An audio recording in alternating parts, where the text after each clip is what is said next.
हम लोग IIT JEE level का फिजिक्स में स्यूडो फोर्स के बारे में देखने वाले हैं। स्यूडो यानी कि फिक्टिशियस, स्यूडो फोर्स यानी कि फिक्टिशियस फोर्स, हिंदी का मतलब काल्पनिक फोर्स।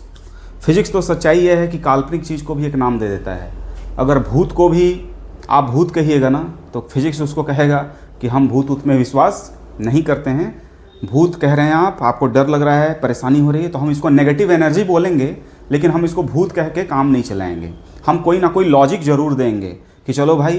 तो यहाँ पर तो अभी जो हम लोग पढ़ने जा रहे हैं, फिजिक्स किसी कल्पना की चीज़ों को, इमेजिनरी चीज़ों को मानता ही नहीं है, लेकिन आज फिजिक्स खुद ही कहता है कि एक स्यूडो फोर्स नाम का टॉपिक है न्यूटन्स लॉ ऑफ मोशन में। तो आइए देखिए ये क्यों इस फिजिक्स को कहना पड़ रहा है कि कोई चीज़ काल्पनिक फोर्स भी हो सकता है, इमेजिनरी फोर्स भी हो सकता है, यानी कि स्यूडो फोर्स। स्यूडो फोर्स को कैसे हम लोग समझेंगे, आइए देखते हैं। स्यूडो फोर्स, इसको हम लोग फिक्टिशियस फोर्स भी कहते हैं।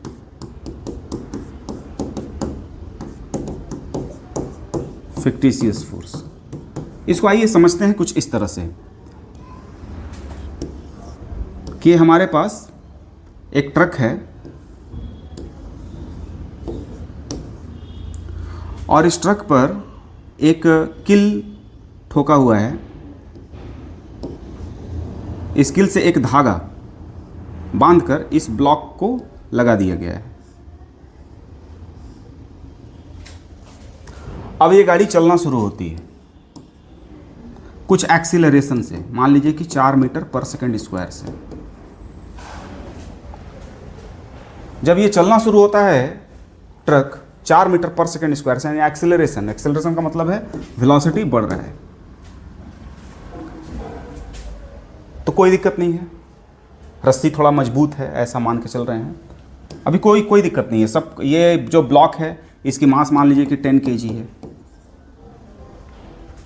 हम देखते हैं कि क्या ये ब्लॉक चुपचाप इसके ऊपर चल रहा है, लेकिन इस रस्सी को छूते हैं ना तो ये रस्सी टाइट हो जाता है। और अगर एक्सीलरेशन 0 कर देते हैं, एक्सीलरेशन क्या कर देते हैं 0, यानी कि वेलोसिटी कांस्टेंट कर देते हैं। वेलोसिटी क्या कर देते हैं कांस्टेंट। गाड़ी चला रहे हैं लेकिन गाड़ी का वेलोसिटी बढ़ा नहीं रहे हैं, यानी कि एक्सीलरेशन 0 हो गया। तब इस रस्सी को छूते हैं तो देखते हैं कि ये टाइट नहीं है। अगर हम वेलोसिटी भी 0 कर देते हैं, यानी गाड़ी रुक गई, तो भी इस रस्सी को छूते हैं तो देखते हैं कि ये टाइट नहीं है।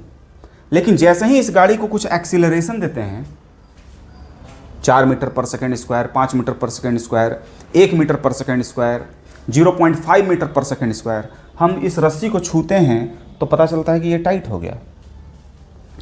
और बड़ा ही आश्चर्य तब लगता है कि जब हम एक्सीलरेशन को बढ़ाने लगते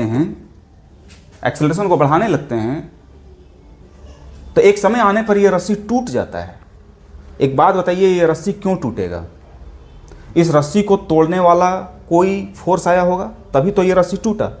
जबकि ड्राइवर यहाँ पर गाड़ी चला रहा है और इस रस्सी को और इस ब्लॉक को कोई नहीं छू रहा है। तो क्वेश्चन ये उठता है, फिजिक्स तो लॉजिक पर चलेगा कि भाई ये तो गाड़ी चला रहा था ड्राइवर, इसने एक्सीलरेशन बढ़ाते गया, तो एक समय आता है कि रस्सी जैसे जैसे एक्सेलरेशन बढ़ा रहा था, ये रस्सी टाइट और ज़्यादा होते गया। तो एक बात बताइए, क्या ये जो कांटी है, किल है, क्या ये इसको खींच पाएगा? ये तो कोई इंसान नहीं है, ये इसका तो काम है चुपचाप इसको बांध कर रखना। इसके पास तो ये एबिलिटी नहीं है ना कि ये रस्सी को खींचेगा अपनी तरफ, इसके पास ये एबिलिटी नहीं है। दूसरा, इस ब्लॉक के पास भी कोई एबिलिटी नहीं है कि इस रस्सी को ये इधर की ओर खींचेगा जिससे इसमें टेंशन डेवलप हो जाए। टेंशन यानी कि a kind of force which exist in string, है ना, it is also a kind of force. Tension भी क्या है? एक फोर्स ही है जो जन्म लेता है कि इसमें स्ट्रिंग में, चेन में, एटसेट्रा। तो क्वेश्चन ये उठता है कि जब एक्सेलरेट कर रहे हैं और एक्सेलरेशन बढ़ा रहे हैं इस ट्रक का, तो इसमें टेंशन बढ़ते ही जा रहा है और इस रस्सी को भी सहने की एक क्षमता है, इसकी एक अपर लिमिट है। एक समय आने पर क्या होता है कि एक्सेलरेशन बढ़ाते इस लेवल तक एक्सेलरेशन बढ़ता है कि ये रस्सी टूट जाता है। इससे आपको ये कहना पड़ेगा कि कहीं ना कहीं ये ब्लॉक पर कहीं ना कहीं पीछे फोर्स लग रहा था और ये ब्लॉक इस रस्सी को खींच रहा था, इसीलिए तो ये टूट गया, क्योंकि ये कांटे के पास ये ताकत नहीं है कि, और इसके फीचर भी नहीं है कि ये इसको अपनी तरफ खींचेगा। यहां तो सिर्फ बांधा गया है। तो रस्सी टूटा क्यों, कौन तोड़ा? दुनिया का तो एक पेड़ का पत्ता नहीं हिलता है भाई बिना फोर्स लगे। फिजिक्स सिद्धांतों पर चलती है, कहती है कि भैया एक पेड़ का पत्ता भी नहीं हिलेगा जब तक कि बाहर से कोई फोर्स उस पर ना लगे। हवा जब तक उस पर फोर्स नहीं लगाएगा पत्ता भी नहीं हिलेगा। ये तो ब्लॉक, ये तो रस्सी टूट गया, रस्सी को कौन तोड़ा? विदाउट एप्लीकेशन ऑफ फोर्स कैसे रस्सी टूट सकती है? इसको अगर आपको आजमाना है तो आप क्या करिए कि आप अपने 4 व्हीलर अगर है तो उस पर एक कमज़ोर रस्सी, कमज़ोर धागा से एक ब्लॉक को बांध दीजिए और उसके छत पर रख के अपने कार को एक्सेलरेट करिए। और किसी से बांध दीजिए ऊपर में एक छोर को, पता चलेगा थोड़ी देर के बाद कि रस्सी टूट गया। तो किसी ने कोई छुआ नहीं, किसी ने धक्का नहीं मारा इसको, तो ये टूटा क्यों? तो कहना पड़ेगा कि अरे लगता है कोई भाई फोर्स है। अब कोई फोर्स तो लगा नहीं रहा है इस पर जाकर, इस ब्लॉक को तो कोई खींच नहीं रहा है जाके फिजिकली, कोई इंसान जाके। तब तो क्या कहना पड़ेगा? मजबूरन में कहना पड़ रहा है कि अरे कोई काल्पनिक फोर्स है, स्यूडो फोर्स है, कोई फिक्टिशियस फोर्स है कोई। और ये फोर्स किस कारण से डेवलप हो रहा है? हम अगर एक्सेलरेशन बढ़ा रहे हैं तो ये टेंशन इसमें डेवलप हो रहा है, यानी कि यही इस कार का एक्सीलरेशन ही रिस्पॉन्सिबल है इसमें टेंशन डेवलप करने के लिए। और इसमें टेंशन डेवलप हो रहा है यानी कि ये ब्लॉक को कोई खींच रहा होगा इधर। और एक समय आता है कि एक्सेलरेशन बढ़ाते जाते हैं अगर इस बस का, ट्रक का, तो एक समय आता है कि ये टूट जाता है, यानी कि फोर्स इतना ज्यादा हो गया होगा, काल्पनिक फोर्स, कि रस्सी अब सह नहीं पा रही है। ठीक है, तो पहले आपको फिजिक्स के नज़र से बता देते हैं कि इस पर जो फोर्स लग रहा है, इस पर जो फोर्स लग रहा है इस ब्लॉक पर 10 kg पर, यह फोर्स स्यूडो फोर्स है, स्यूडो फोर्स है। और इस स्यूडो फोर्स का वैल्यू क्या होता है? जिस मास पर फोर्स लग रहा है और जो एक्सेलरेटिंग प्लेटफॉर्म है 10 into mass into acceleration. Acceleration कितना है? 4, यानी कि हो गया आपका 40 न्यूटन। यानी कि इस ब्लॉक पर कितना फोर्स लग रहा है? 40 न्यूटन। तो अगर नहीं टूटा, मान लीजिए नहीं टूटा, अगर ये नहीं टूटा यानी कि इतना ही 40 न्यूटन इधर टेंशन डेवलप हुआ होगा। ये 40 न्यूटन किसके कारण आ रहा है? इस फोर्स के कारण। ये फोर्स कौन है? स्यूडो फोर्स है, एफ पी का मतलब क्या है? Pseudo force. This pseudo force is developing just because of this truck is accelerating.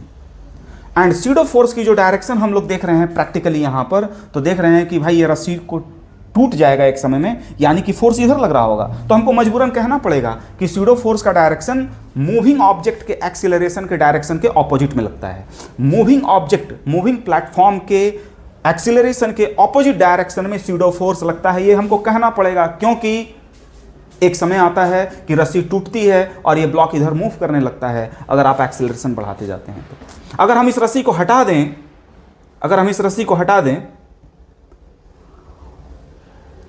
लीजिए ये कर दिया, आपको पता है ये यहां नहीं रुकेगा, जैसे ही आप इसको एक्सेलरेट करिएगा 4 मीटर पर सेकेंड स्क्वायर, 1 मीटर पर सेकेंड स्क्वायर, 0.5 मीटर पर सेकेंड स्क्वायर, अगर आप इसको एक्सेलरेट करिएगा तो इस पर स्यूडो फोर्स पीछे की ओर लगने लगेगा। मास इंटू एक्सीलरेशन, इसका मास और इस बस का एक्सीलरेशन, एंड इसका डायरेक्शन किधर की ओर होगा? एक्सीलरेटिंग प्लेटफॉर्म यानी एक्सीलरेटिंग ट्रक के ऑपोजिट डायरेक्शन में। अच्छा एक बात बताइए, अगर अचानक ब्रेक मार दिया जाए और वेलोसिटी डिक्रीज करने लगे तो रिटार्डेशन होगा। अगर हम अचानक ब्रेक मार दें, वेलोसिटी घटने लगे, तो मोशन तो इधर होगा, लेकिन एक्सेलरेशन का डायरेक्शन किधर हो जाएगा? पीछे। यानी कि अब ये रिटार्डेशन कहलाएगा। क्या कहलाएगा? रिटार्डेशन। अगर मोशन आगे हो रहा है और वेलोसिटी कम हो रहा है यानी कि रिटार्डेशन हो रहा है, ए का वैल्यू नेगेटिव में आने लगेगा। आप एक बात बताइए, अपने दिल से पूछिए कि आप स्कूटर पर बैठे हैं और आपके पिताजी अचानक ब्रेक मार दें चलते में, तो आप किधर होइएगा? आगे कि पीछे?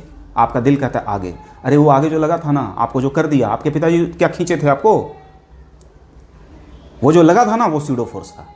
यानी कि इस बार अगर हम इसको ब्रेक मार दें तो ये एक्सीलरेशन का डायरेक्शन यानी रिटार्डेशन का डायरेक्शन पीछे होगा, ट्रक तो आगे ही चलेगी, क्योंकि ब्रेक लगा रहे हैं तो स्लो डाउन होगा हमारा ट्रक, लेकिन एक्सीलरेशन का डायरेक्शन पीछे होगा और स्यूडो फोर्स का डायरेक्शन क्या होता है, एक्सीलरेशन या रिटार्डेशन के ऑपोजिट में। रिटार्डेशन है तो रिटार्डेशन का डायरेक्शन इधर, तो स्यूडो फोर्स का डायरेक्शन इधर की ओर। जल्दी से कनेक्ट करते हैं, दो फिगर बना देते हैं हम फटाफट। एक बना देते हैं एक्सीलरेटिंग प्लेटफॉर्म और दूसरा रिटार्डिंग प्लेटफॉर्म।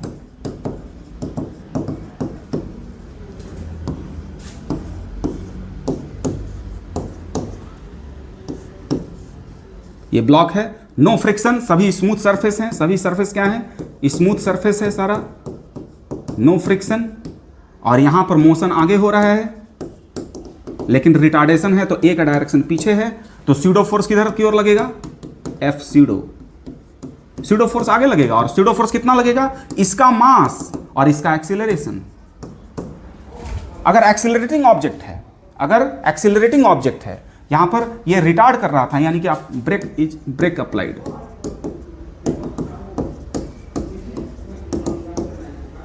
अब आइए एक्सीलरेटिंग प्लेटफॉर्म।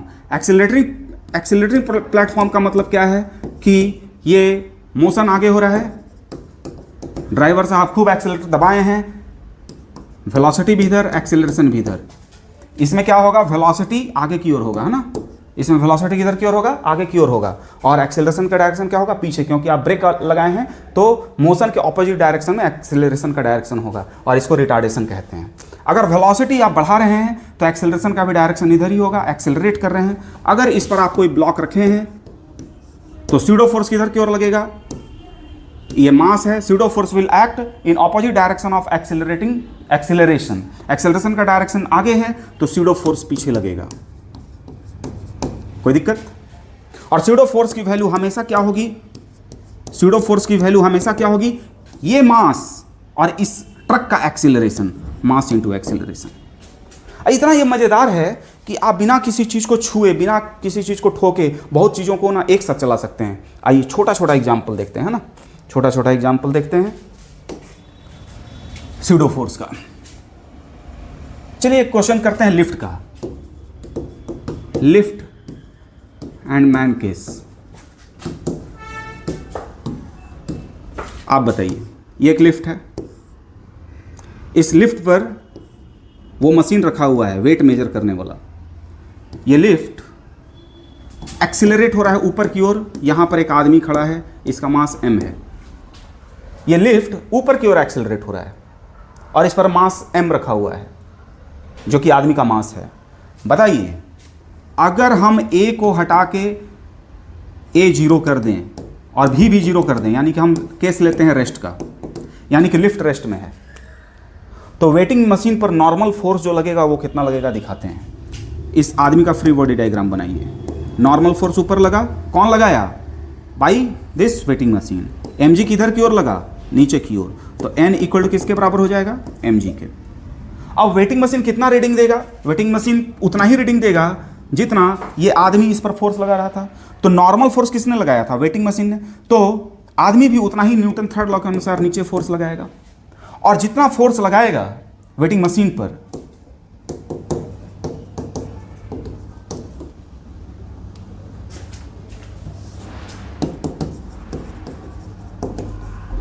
जितना फोर्स लगाएगा वेटिंग मशीन पर उतना ही ये रीडिंग देगा। तो नॉर्मल, अभी तो ये रेस्ट में है, ये आदमी तो रेस्ट में है, तो नॉर्मल फोर्स किसके बराबर हो गया, mg के, यानी कि ये रीडिंग देगा mg। अब अगर हम इसको एक्सेलरेट कर दें तो क्या वेटिंग मशीन ज़्यादा रीडिंग देगा कि कम देगा, आइए देखते हैं। इसको साइड करते हैं, इसको यहाँ रख देते हैं।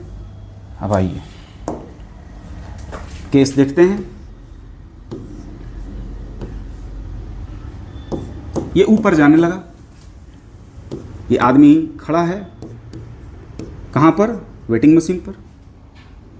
फ्री बॉडी डायग्राम बनाते हैं, कहाँ से बैठ कर बनाना चाहेंगे आप, यहां पर दो जगह आप बैठ सकते हैं, एक तो आप लिफ्ट में बैठ के सारा चीज करिए, या फिर आप लिफ्ट में बिना बैठे करिए, यानी कि बाहर। चलिए हम यहीं से काम करते हैं। हम यहां पर बैठ के इसका सारा कैलकुलेशन करते हैं। तो ये लड़का को बाहर लेते हैं पहले, नॉर्मल फोर्स ऊपर लगा, mg नीचे लगा, और हम क्या देखते हैं यहां से कि ये ऊपर जा रहा है। तो न्यूटन साहब साहब कहते हैं भैया इसका अगर नेट एक्सेलरेशन अगर ऊपर है तो नेट फोर्स कुछ ऊपर होगा। तो नेट फोर्स ऊपर क्या होगा, n minus mg equal to net force हो गया। नेट फोर्स इक्वल टू क्या न्यूटन साहब बोलते हैं कि मास इंटू एक्सेलरेशन होता है। तो इसका मास, आदमी का मास m है, तो लिख दीजिए m इंटू ए। इसको हम लोग ऊपर जाते देख रहे हैं, लिफ्ट में है ये लड़का, लिफ्ट एक्सेलरेट कर रहा है ए से, यानी कि लड़का एक्सेलरेट कर रहा है ए से। हम बाहर खड़े होकर देख रहे हैं कि भैया ये ऊपर जा रहा है ए एक्सेलरेशन से। तो हमको ये देखना पड़ेगा कि टोटल फोर्स ऊपर में कितना लग रहा है। ऊपर में टोटल फोर्स कितना लग रहा है, n ऊपर mg नीचे। तो टोटल नेट फोर्स ऊपर कितना लगा, n minus mg, that will be equal to mass into acceleration. तो n इस बार आ गया ma प्लस mg। देखिए पहले क्या था, n इक्वल टू mg आया था, इस बार n में ma जुट गया है। इतना अमाउंट ज़्यादा है अगर ये लिफ्ट ऊपर जा रहा है। तो अगर ये लिफ्ट ऊपर जा रहा है तो इतना अमाउंट ज़्यादा आया है नॉर्मल फोर्स में। यही normal force lift waiting machine ने बच्चे पर लगाया था, ये बच्चा भी उतना ही फोर्स वेटिंग मशीन पर लगाएगा। यानी कि नॉर्मल फोर्स इधर नीचे की ओर लगा न्यूटन थर्ड लॉ के अनुसार, ये normal force Newton third law के अनुसार वेटिंग मशीन इसके ऊपर लगाया था, तो ये लड़का भी नीचे लगाएगा। अब n का वैल्यू कितना आ गया, ma प्लस mg, यानी कि हो गया ma प्लस g। इतना फोर्स जो हुआ है ऐड हो गया है mg के साथ। दिस फोर्स कहां से आया, कोई इसको आके मारा था ऊपर से, देखा था कोई मारते हुए देखा था क्या ma फोर्स नीचे दबाया जा रहा है, नहीं। तो ये ma कहां से आ गया, दिस इज स्यूडो फोर्स। यही क्या है, स्यूडो फोर्स है। और स्यूडो फोर्स हमेशा किधर की ओर लगता है, एक्सीलरेटिंग ऑब्जेक्ट के ऑपोजिट डायरेक्शन में। यहां पर एक्सीलरेशन किधर की ओर था, ऊपर की ओर, तो स्यूडो फोर्स किधर लगेगा, नीचे की ओर। इसको आप एक लाइन में भी बना सकते थे, अगर आप यहां पर ना बैठ के इसके अंदर बैठ जाएं। दिखाते हैं आपको। अब क्या करिए,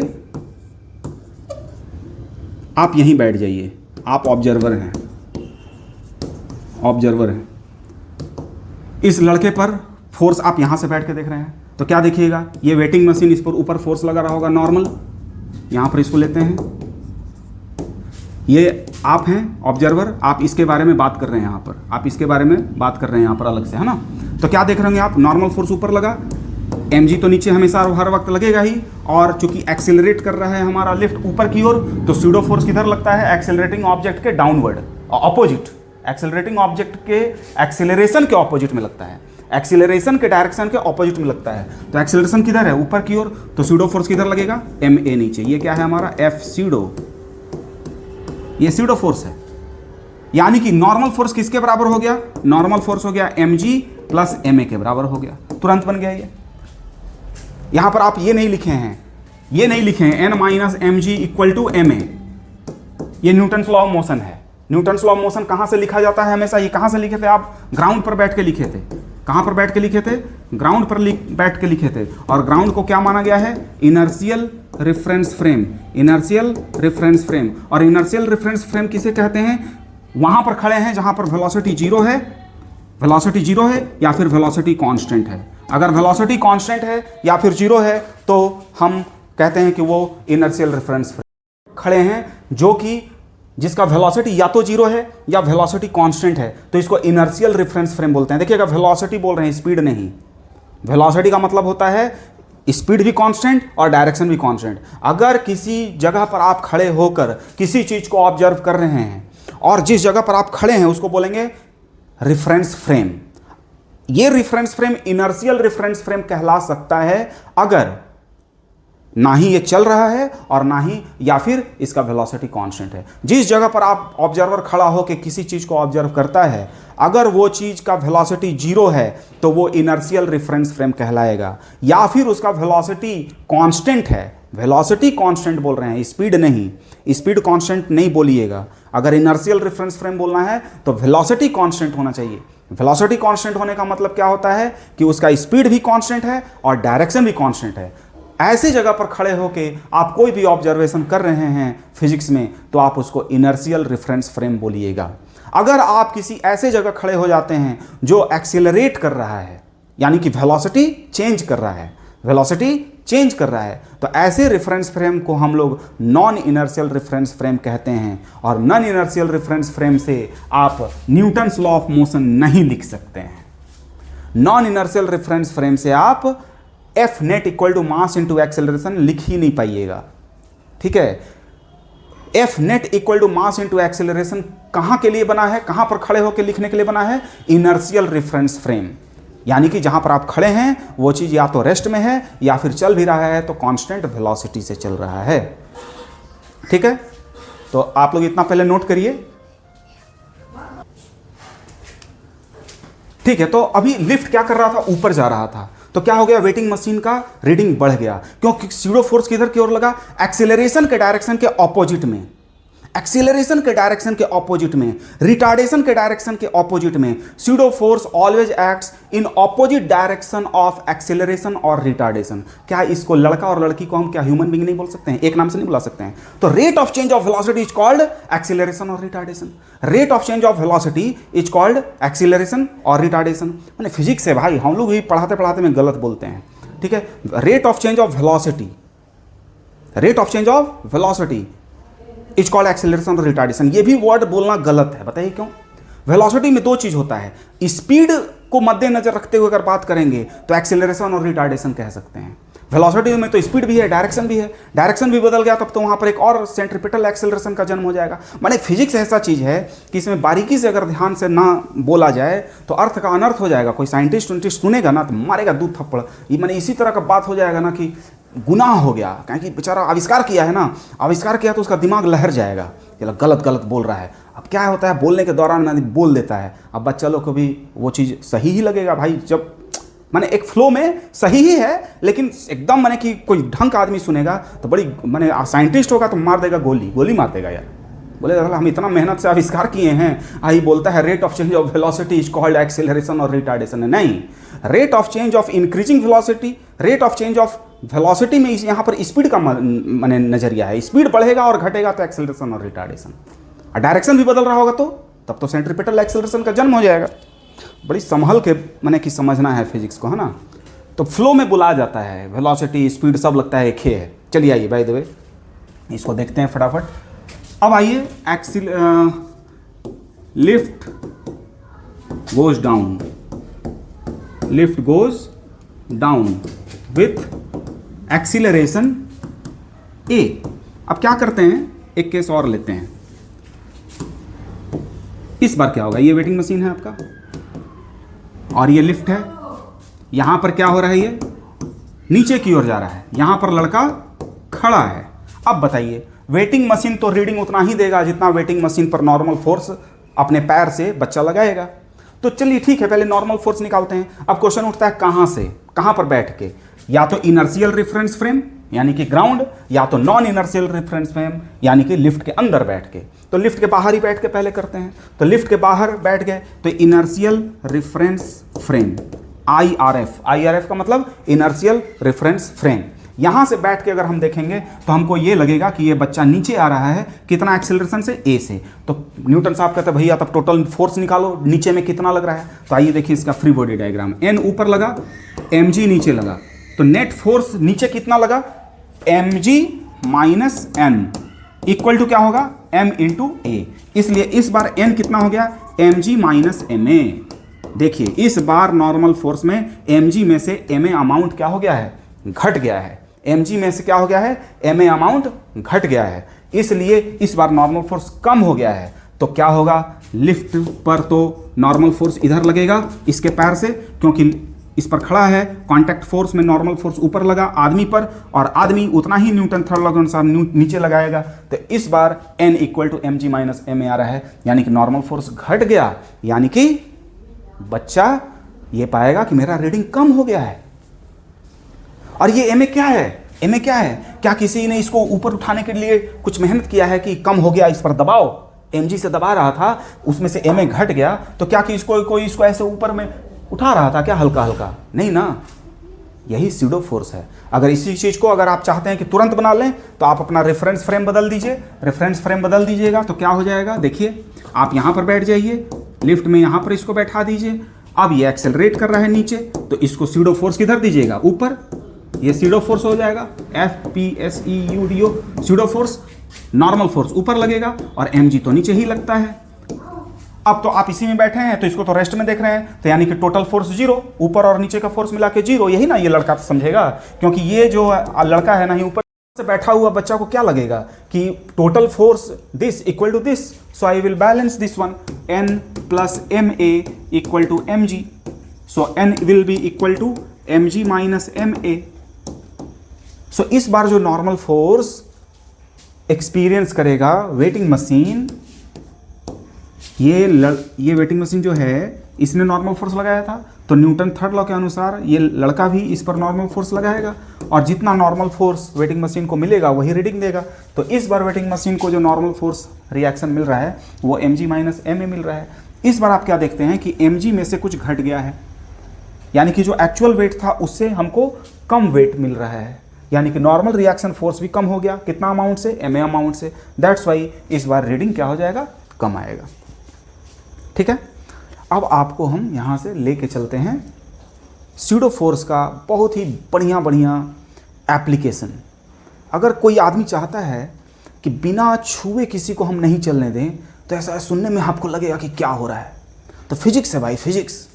यहाँ फिजिक्स की मदद से ना गैलीलियो साहब क्या बोले थे कि हम इस पृथ्वी को ना फुटबॉल की तरह उछाल के फेंक देंगे। तो बोले थे कहाँ, कैसे फेंक दीजिएगा भाई, तो बोले कि वो बहुत बड़ा लट्ठा दे दीजिए, लट्ठा यानी कि बहुत बड़ा बम्बू, बहुत बड़ा एकदम स्ट्रांग, और एक हमको दे दीजिए ऑब्स्टिकल जिस पर हम टिकाएं। गुल्ली डंडा खेले हैं, नहीं खेले होंगे आप लोग, गुल्ली डंडा नहीं खेले तो आपको एग्जाम्पल देते हैं। जैसे कि किसी लकड़ी को अगर आपको ज़मीन से ऐसे उछालना है किसी हॉकी स्टिक की मदद से, तब क्या करिएगा, उसमें फंसाइएगा और तब फेंकिएगा।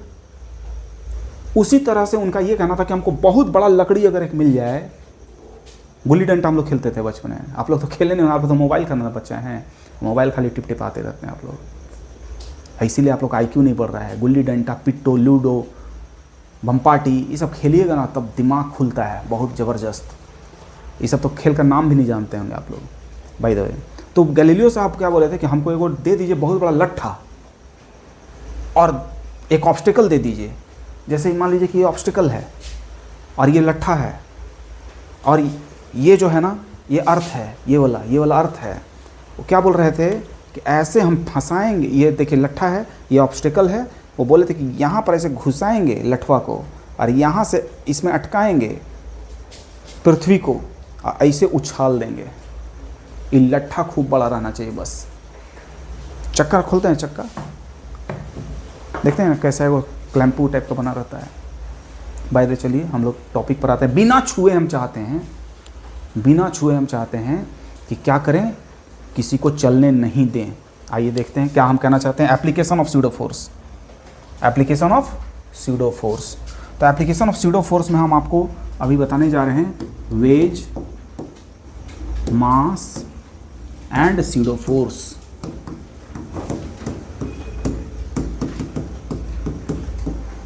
तो इसके लिए हम एक आपको सिस्टम बना के दिखाते हैं और फिर वहाँ से खेल शुरू होगा।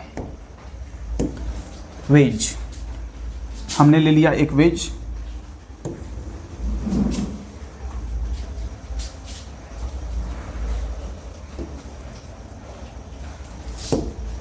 ये लकड़ी का बना हुआ एक प्लेटफॉर्म है। इसको कैसे ट्रीट करना है आपको, ऐसे देखिए, ऐसा टाइप का है, ऐसा टाइप का, इधर भी सपोर्ट है, इधर भी सपोर्ट है।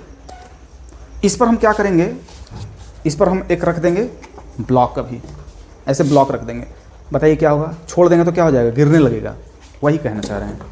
अब हम इस पर रख देते हैं एक ब्लॉक, ब्लॉक रख देते हैं। ब्लॉक कहाँ है, ब्लॉक यहाँ है। एक हमने रख दिया ब्लॉक।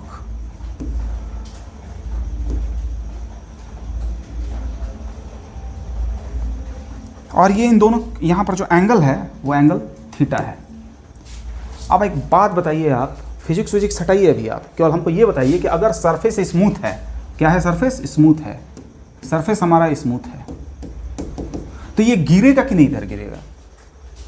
फिजिक्स छोड़िए ना भाई, आप पहले अपने दिल आत्मा से बोलिए। जो ज़िंदगी में अपने बच्चे को खिलाने जाते हैं पार्क में, यहाँ बैठा देते हैं, सर से वो नीचे आता है। तो ये नीचे आएगा कि नहीं आएगा? आएगा। अब हम कहते हैं नीचे ना आए, हम छुएंगे भी नहीं, हम पकड़ेंगे भी नहीं, और हम चाहते हैं कि नहीं आए। बेटा तुम करो कैसे भी, लगा दो फिजिक्स, लगा दो स्यूडो फोर्स, लगाओ पहले दूगो चक्का। चक्का जानते हो? चक्का ज़्यादा अंग्रेजी मीडियम में आप लोग पढ़ने लगे हैं ना। अरे बिहार में हैं, झारखंड में हैं, तो बिहारी स्टाइल में पढ़िए ना भाई। हैं क्या होता है भाई, हमको यूज करने नहीं आता है क्या? चलिए दो चक्कर लगा दिए, इसको चला दीजिए आप। कितना से चला दीजिए?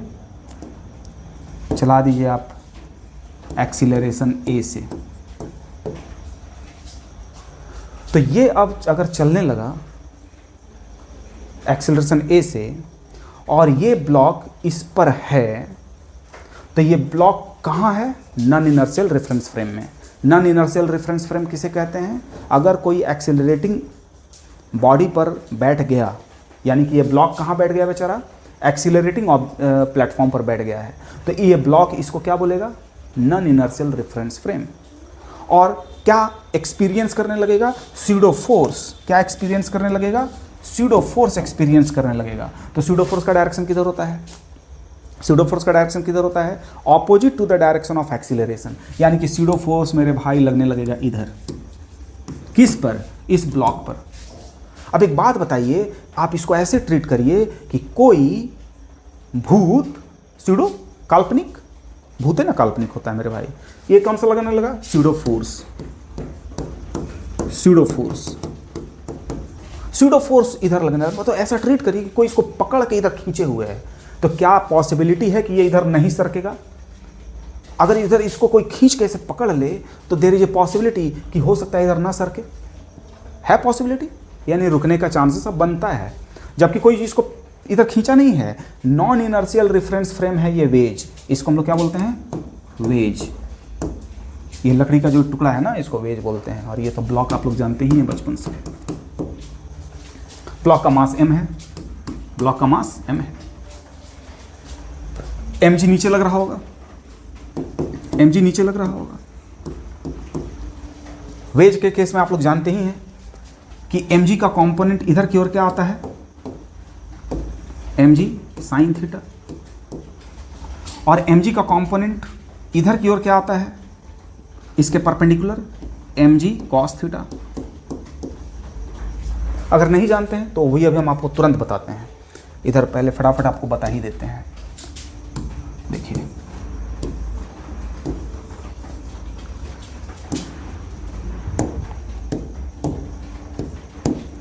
इधर की ओर mg लगा, ये कितना एंगल है? थीटा। तो एक ये ऐसे परपेंडिकुलर लाइन ड्रॉ करते हैं और एक ऐसे, ये दोनों एक दूसरे पर परपेंडिकुलर है। अगर ये थीटा है मेरे भाई, तो बताओ कि तुम थोड़ा ये बताओ कि ये वाला एंगल कितना होगा? ये भी एंगल थीटा होगा। अगर ये भी आपको समझ में नहीं आ रहा है तो हम क्या करते हैं, ऐसे समझाते हैं। ये कितना हो गया? 90 डिग्री।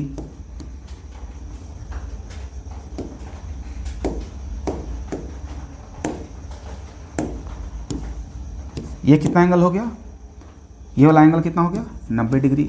तो बताइए ये वाला एंगल कितना होगा? 90 माइनस थीटा। तो अगर ये 90 माइनस थीटा है तो ये कितना होगा? थीटा होगा। होगा ना? अब समझ में आ रहा है? तो अगर ये एंगल थीटा हो गया, mg इधर है, तो mg का असर इधर की ओर क्या होगा? mg cos theta. देखिएगा ऐसे हम बात कर रहे हैं, ठीक है? ये देखिए, ये देखिए, ये देखिए और ये देखिए, ओके। और ये क्या है? हमारा mg है। आपको क्या पता चल चुका है कि ये एंगल क्या है? थीटा है। तो इधर की ओर कंपोनेंट क्या होगा? mg sine theta. और इधर की ओर कंपोनेंट क्या होगा? mg cos theta. ये कांटेक्ट में है ब्लॉक, तो नॉर्मल फोर्स किधर की ओर होगा? इधर की ओर होगा। यानी कि नॉर्मल फोर्स हम आपको यहाँ पर दिखा देते हैं। इधर की ओर क्या होगा? नॉर्मल फोर्स होगा। स्यूडो फोर्स किधर लगा था? इधर की ओर लगा था, ma। ये थीटा है तो ये भी थीटा होगा। ma का कंपोनेंट इधर की ओर क्या होगा? M A cos theta.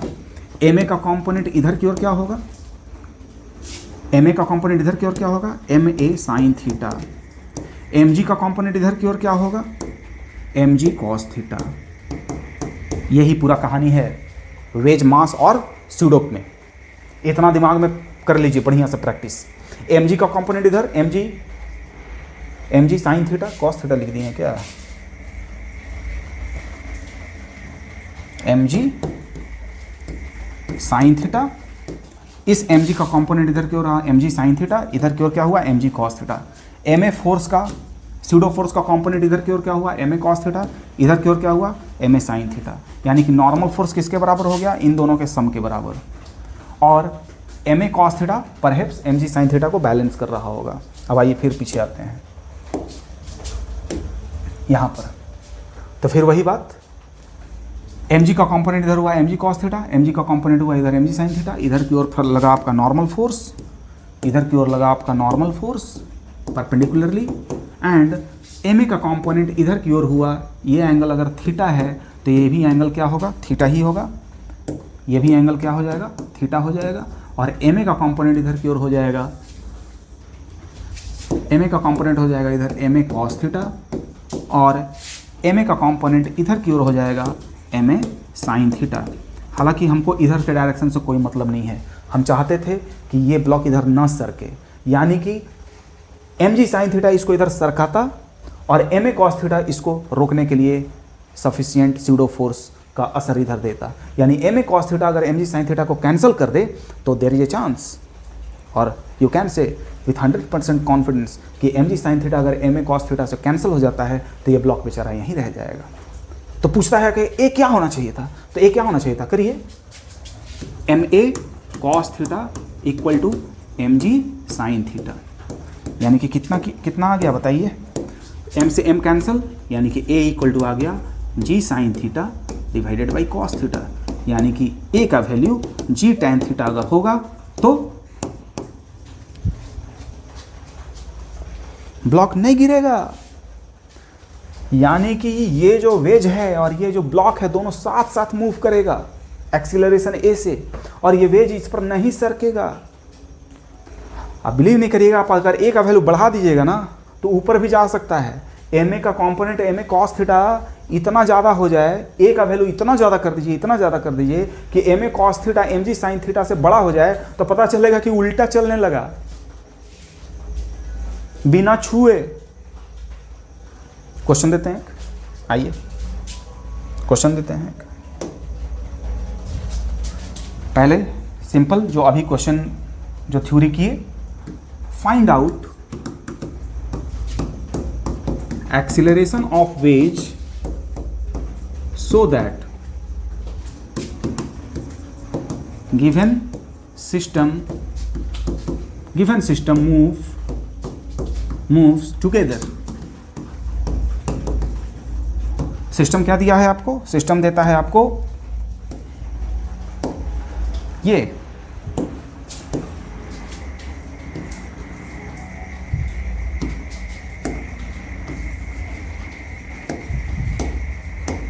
Block है, सारा सरफेस क्या है, स्मूथ है, ये इसके कांटेक्ट में है, ओके। और ये एंगल दे दिया है आपको, एंगल दे दिया है 60 डिग्री, इसका मास दे दिया है 4 किलो, यहाँ चक्का लगा दिया है, चक्का लगा दिया है आपका 2 ठो, एक्सीलरेशन इधर दे दिया है ए, बोलता है ए क्या हो जिसके लिए ये यहाँ पर नीचे ना गिरे, तो क्या लगाइएगा formula, A equal to G tan theta. G का वैल्यू क्या हो गया 10 ले लीजिए जी का वैल्यू, और टैन 60 डिग्री, टैन 60 डिग्री का वैल्यू कितना होता है √3, यानी कि 17.3। √3 का वैल्यू क्या होता है, √3 का वैल्यू होता है 1.73, तो 17.3 मीटर पर सेकंड स्क्वायर। यानी कि इतना एक्सेलरेशन अगर आप दे दीजिएगा इसको तो ये साथ साथ मूव करेगा।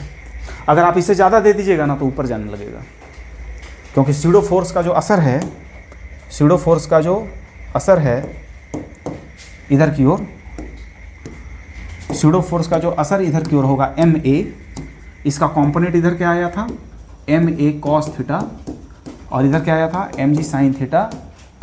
अगर बैलेंस करेगा तब तो ठीक है, ये ऐसे रुका रहेगा और ए का वैल्यू जी टैन थीटा होगा। अगर एम ए कॉस थीटा ज़्यादा बड़ा हो गया एम जी साइन थीटा से तो क्या होगा, एम ए कॉस थीटा खींचने लगेगा एम जी साइन थीटा को कैंसिल करके, यानी कि नेट एक्सेलरेशन कुछ होने लगेगा इसी पर। तो अगर ए का वैल्यू आप 17.3 मीटर पर सेकंड स्क्वायर से ज़्यादा दे दिए अगर, तो पता चलेगा कि स्यूडो फोर्स ज़्यादा हो गया एम जी साइन थीटा से और ये ऊपर जाने लगेगा। आइए एक क्वेश्चन और करते हैं, बहुत अच्छा क्वेश्चन है। एक वेज है,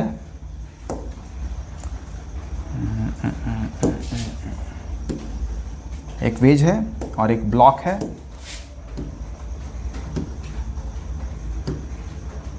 ओके, क्या क्वेश्चन कहता है कि इस पर फोर्स लगाया गया है, कितना अमाउंट से, इस पर फोर्स लगाया गया है F,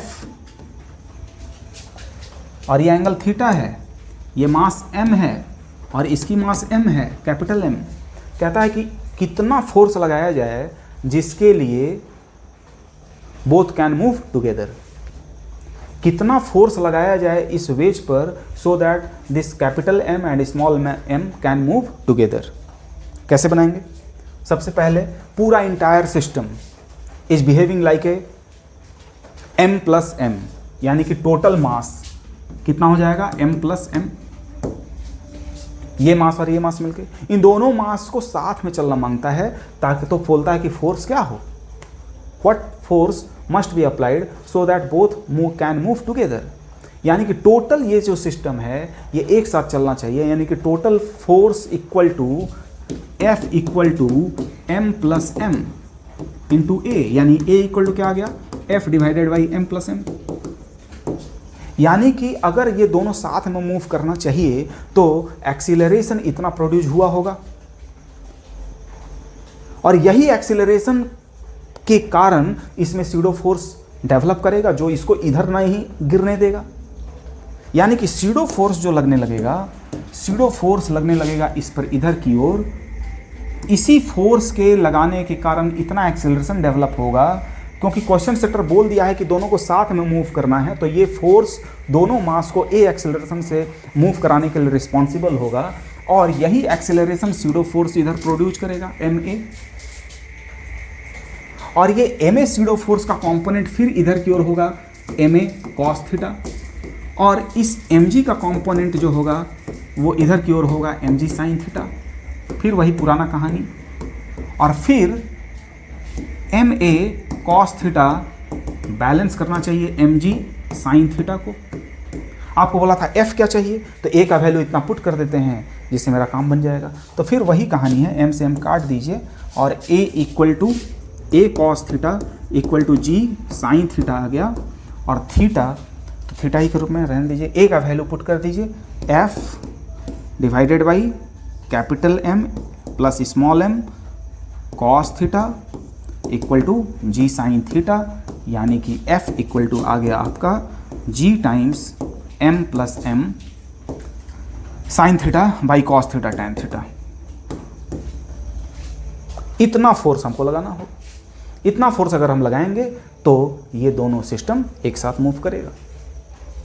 अब pseudo force, wedge, mass system and friction, इन तीनों को भी मिला के क्वेश्चन बनता है।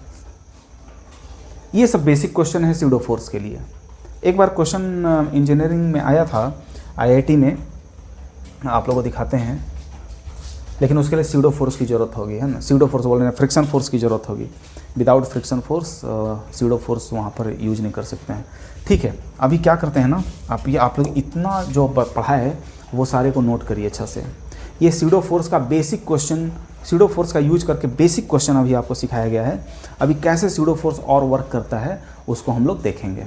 ठीक है, अगर आपको कोई दिक्कत है तो कमेंट में बताइए करके कि कैसे इसको, और आपको अगर लगता है कि नहीं कुछ और बताना चाहिए, और लगता है आपको कि हम थोड़ा जल्दी और बारीकी से चीज़ों को नहीं बताएं तो वो भी बताइए, और आदमी एक एक चीज़ को एकदम परत बाई परत उसको हम लोग क्या करेंगे, सिखाने के लिए आप लोग के लिए वीडियो बनाएंगे। ठीक है, तो अभी के लिए इतना ही, मिलते हैं।